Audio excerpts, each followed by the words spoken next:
آج کل یہ ہمارے سامنے ہے کہ ہم لوگوں نے نکاح کو بے حد مشکل بنا دیا ہے. اس کو عام سے عام کس طرح بنایا جا سکتا ہے؟ مشکل بنا دیا جی. اس میں دیکھیں دونوں طرف سے غلطی ہوتی ہے. اب بچیوں والے بھی پوری زندگی ایک بہت آئیڈیل رشتے کی تلاش میں اپنی بچیاں بوڑھی کر لیتے ہیں. ان سے یہ پوچھیں کہ کیا آپ خود اتنے آئیڈیل ہیں جو آپ تلاش کر رہے ہیں؟ دنیا میں کوئی انسان ایسا نہیں جس کے اندر عیب موجود نہ ہو. یہ تو ایک نیچرل چیز ہے. تو آپ نے گیون سرکمسٹانسز کے اندر جو بیسٹ اویلیبل ہے آپ کریں, پھر اللہ کے اوپر توکل کریں. اتنی جان پھٹک کرنے کے بعد بھی رشتے جو ہوتے ہیں وہ بھی الٹیمیٹلی بعض اوقات ناکام ہو جاتے ہیں. تو اس کا کیا آپ کریں گے؟ تو اس لیے نہ زیادہ لالچ کرنی چاہیے اور نہ زیادہ لسٹ بنانی چاہیے اپنی ڈیمانڈز کی, نہ لڑکے والے نہ لڑکیوں والے, کہ مشکل ہو جائے. اور اس میں وہ جو تھم رول ہے جو سنن ابن ماجہ میں حدیث ہے کہ اپنے کف میں شادی کرو, اپنے ہم پلہ لوگوں میں. یہ نبی علیہ السلام نے ایک زبردست مشورہ امت کو دیا ہے. اگرچہ یہ حکم کے درجے میں نہیں ہے, ایک مشورے کے درجے میں. حکم کے درجے میں ہوتا تو بڑا مشکل ہو جاتا. ہم پلہ لوگوں سے مراد ہے کہ خاندانی اعتبار سے ہم پلہ ہوں. ارائی جو ہیں ارائیوں میں کریں, گجر گجروں میں کریں, مغل مغلوں میں کریں, راجے راجوں میں کریں. یہ پریفریبل ہے. اور ہم پلہ سے مراد تعلیم میں بھی ہم پلہ ہونا چاہیے. ہم پلہ سے مراد سٹیٹس میں بھی ہم پلہ ہونا چاہیے.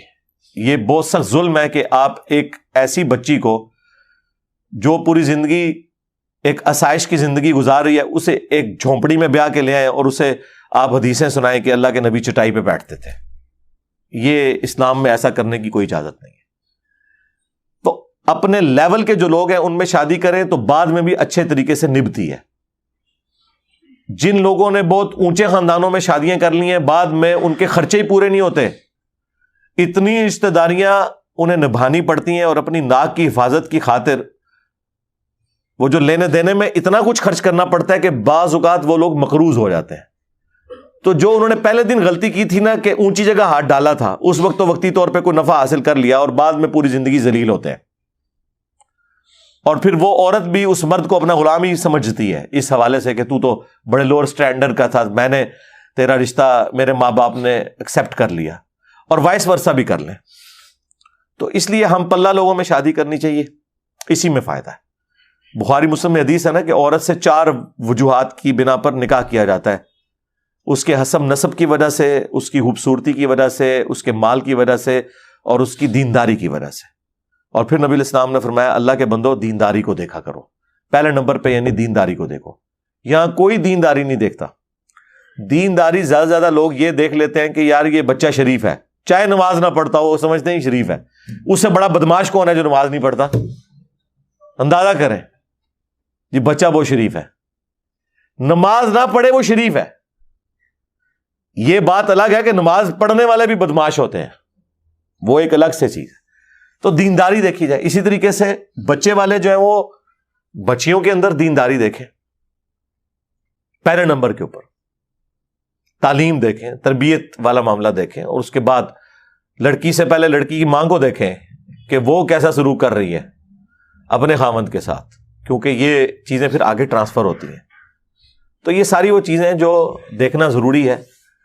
باقی یہ میں مانتا ہوں کہ نہ صرف نکاح کے معاملات بلکہ مرنے کے موقع کے اوپر بھی جو رسومات ہیں وہ اتنی زیادہ ہو چکی ہیں کہ مرنا بھی ایک بندے کے لیے مشکل ہو گیا. آپ بڑے شہروں میں دیکھیں وہاں پہ قبر کی جگہ بھی 25, 30, 40 ہزار روپیہ بھی لگ جاتا ہے کفن دفن کے اوپر.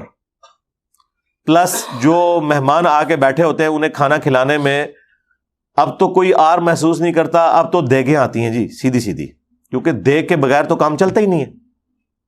اتنے زیادہ لوگ آ کے جو بیٹھ جاتے ہیں.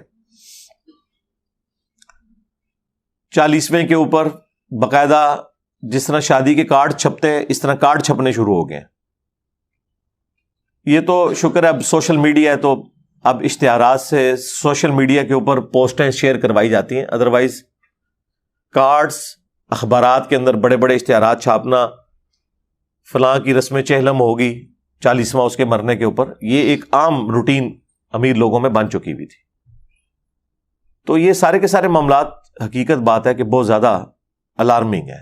یہ ہمارے معاشرے کی اوورال خرابی ہیں جن کے اوپر ہم بات تو کرتے ہیں، لیکن جب اپنے اوپر باری آتی ہے تو دیکھنے میں آیا کہ بڑے بڑے دیندار لوگوں کا وضو بھی ٹوٹ جاتا ہے. وہ بھی کہتے ہیں کہ جی اگر ہم نے یہ رسومات نہ کی تو ہمارے رشتہ دار، ہمارے محلے دار کہیں گے دیکھو اسے اپنے باپ سے ماں سے پیار ہی نہیں ہے. یہ جو چیز دماغ میں ڈال دیتے ہیں نا، اس کے لیے پھر وہ مجبوراً اس طرح کی ایکٹیویٹیز کو پرفارم کرتے ہیں.